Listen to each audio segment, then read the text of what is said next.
Jelas? Tambah kisah lagi. Ini kisah nyata, saya tidak mau menambah apa karang sendiri. Tambah lagi satu. Tambah lagi satu.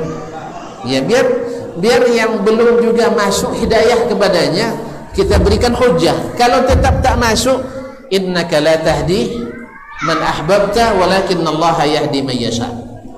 Ada seorang guru qiraat min akabiri suyukh Misr, termasuk syekh paling besar di ilmu qiraat di Mesir, diundang untuk mengajar qiraat di Kulliyatul Qur'anil Karim di Madinah, di Jamiah Islamiyah, tempat saya belajar.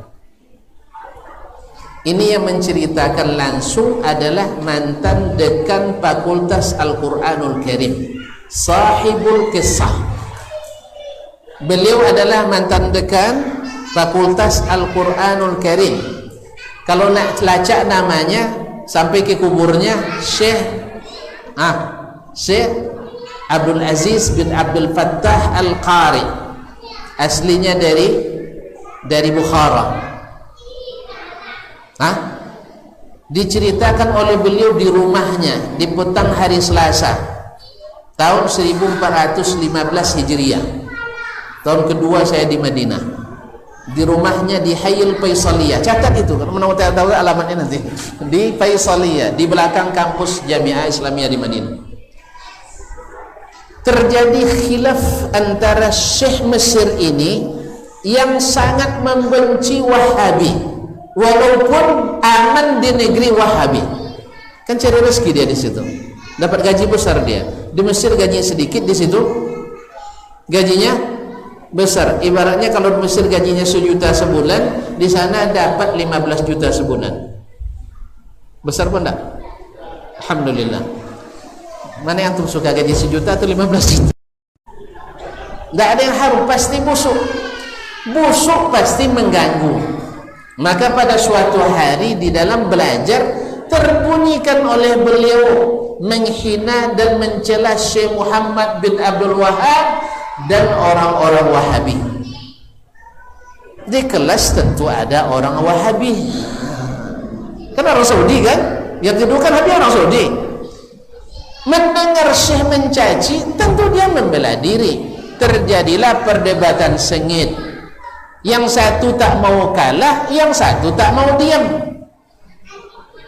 Ia kan mencela, kan harus dijawab, apalagi di negerinya. Wajarlah pemuda Saudi ini menjawab, iya kan? Karena memfitnah, dan fitnah ini akan dibawa oleh murid-murid. Ada dari Indonesia, ada dari Kuwait, ada dari Maroko, ada dari Sudan, ada dari Amerika, ada dari Australia. Kalau sempat didiamkan, maka ikut akan terbawa nanti di negeri. Oh, ada syekh yang mengatakan Wahabi itu berbahaya, dan buktinya memang terbawa ke sini kan? Kan terbawa ke sini. Allah musta'an. Fitnah itu kaum muslimin dan muslimat dirahmati Allah.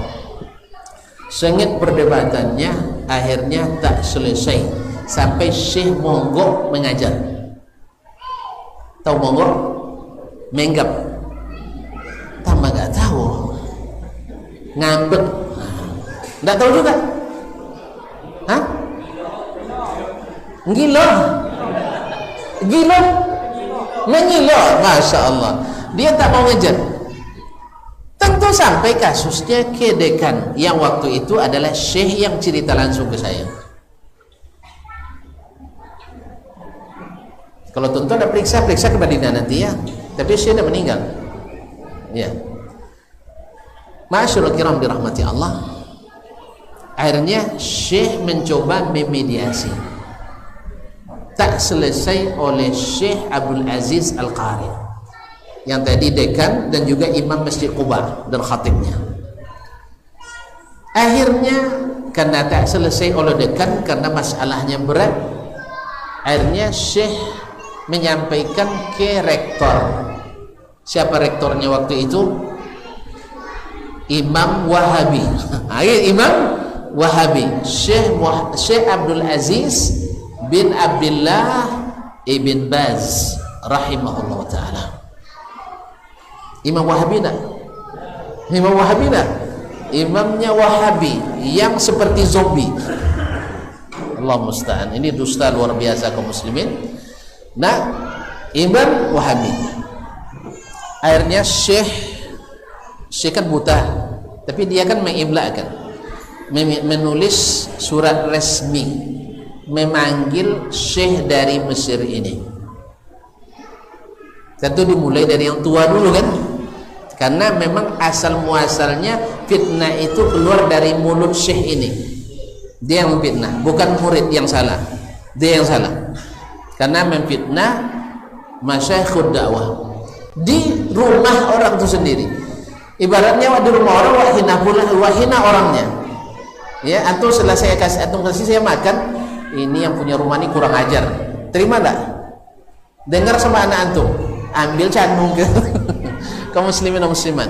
Masyaallah kiram, akhirnya dipanggil secara resmi. Dapat surat cinta itu, Syekh dari Mesir langsung down.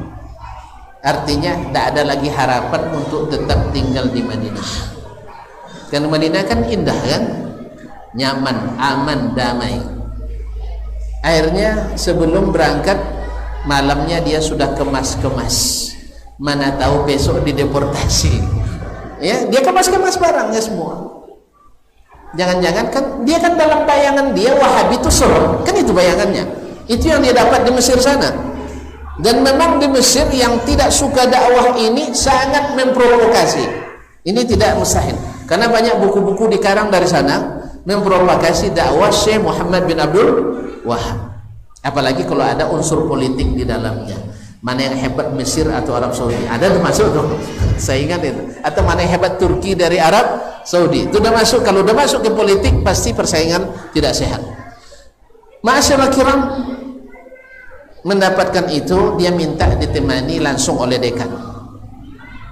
Syekh Mesir ini minta Syekh dekan, siapa namanya tadi? Profesor Dr. Abdul Aziz Al-Qari. Al-Qari ditemani, subhanallah, sampai di kantor Syekh Abdul Aziz bin Baz yang disebut zombie tadi, ya, oleh musuh-musuh dakwah, mendengar assalamualaikum. Ini hebatnya beliau, sekali bertemu dengan antum hafal suara antum. Syekh Jupri, pendiri Al-Furqan di Pekanbaru, pernah bertemu langsung. Saya bertemu juga tapi tidak sempat bicara dengan Syekh. Dia yang bicara saya dengarkan, habis itu sempat bersalaman dengan Syekh dan mencium jidatnya. Itulah kemuliaan yang saya dapatkan. Mendengar ceramahnya sering, tapi bertemu dengannya hanya sekali. Dan ketika jadi Syekh menceritakan tahun ini untuk ketemu dengan tahun depan lagi baru assalamualaikum Syekh, masya Allah, ahlan wa sahlan Jupri. Langsung dia hafal suara itu. Awak nengok aja dah hafal. Assalamualaikum. Siapa Ustaz gue ni? Dah hafal Ustaz Dasman rupanya gitu ya. Dah, beliau dah hafal. Ahlan wa sahlan. Jadi mendengar suara Syekh dari Mesir tadi, Syekh Abdul Aziz langsung berdiri menjemput Syekh ke pintu. Kalau zombie bisa begitu. Zombie bisa begitu memuliakan orang. Ustaz, padahal anak buahnya kan orang asing lagi, musuh dakwah lagi. Seharusnya dia marah-marah, kamu kurang ajar, bisa kan? Tapi tidak. Ahlan wa sahlan, dia peluk Syekh, dibimbing, padahal dia buta nih. Dibimbing Syekh Mesir ini, suruh duduk, tafadhal, ahlan wa sahlan. Syekh akhirnya meninggalkan kursi kebesarannya, duduk di kursi biasa bersama Syekh ini. Akhirnya mereka bicaranya para ulama tentang ilmu, tentang ini itu semua, dakwah dan sebagainya. Tak sedikit pun Syekh Abdul Aziz menyinggung masalah ini. Sampai Syekh Abdul Aziz Qari gelisah, dia sudah 2 jam mereka bercakap, tak selesai-selesai, tak ada membahas masalah perselisihan itu sama sekali. Kalau sempat yang non Wahabi yang menjadi hakimnya, tobat katanya, auzubillah. Ya kan? Kalau non Wahabi yang bicara pasti bahasanya lain. Ini Wahabi yang zombie, begini akhlaknya. Lalu kata Syekh bin Baz, kata Syekh Abdul Aziz, setelah 2 jam lebih saya pun mulai melerai mereka berdua, karena dua-duanya guru dia kan.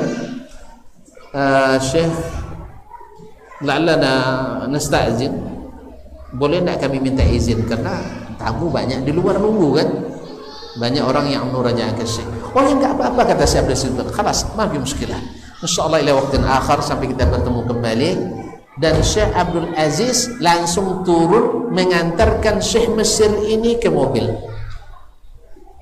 padahal dia rektornya. Syekh sedang bermasalah. Tonton sabar begini dah. Li sabar dak pimpinan. Kaum muslimin dan muslimat diantar oleh Syekh sampai ke mobilnya. Setelah itu baru keluar. Kata Syekh Abdul Aziz Al-Qari, baru ditutup pintu mobil, semesir ini bilang dengan lahja Mesirnya, bawa sini kitab Wahabi itu biar saya baca. Ternyata selama ini belum pernah dia baca. Selama ini belum pernah dia baca, kecuali melalui fitnah dari musuh-musuh dakwah. Dan kebanyakan orang kita tidak punya kitabnya, pasti mendengar dari jalur-jalur yang memusuhi dakwah seperti kata Syekh, sehingga bencinya membuncah, sehingga apapun yang dikatakan asal menjatuhkan Syekh Muhammad bin Wahab dan para pengikutnya menghidupkan sunnah Nabi, ingin seperti zaman Nabi dan para sahabatnya, dianggap sebagai aliran sesat, bahkan ahli bid'ah. Ahli bid'ah.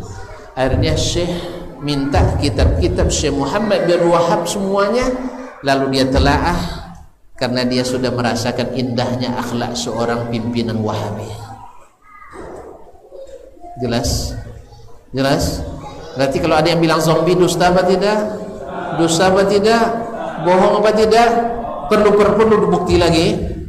Perlu pembuktian lagi bohongnya? Perlu pembuktian lagi bohongnya? Tidak perlu. Dan nyata kok.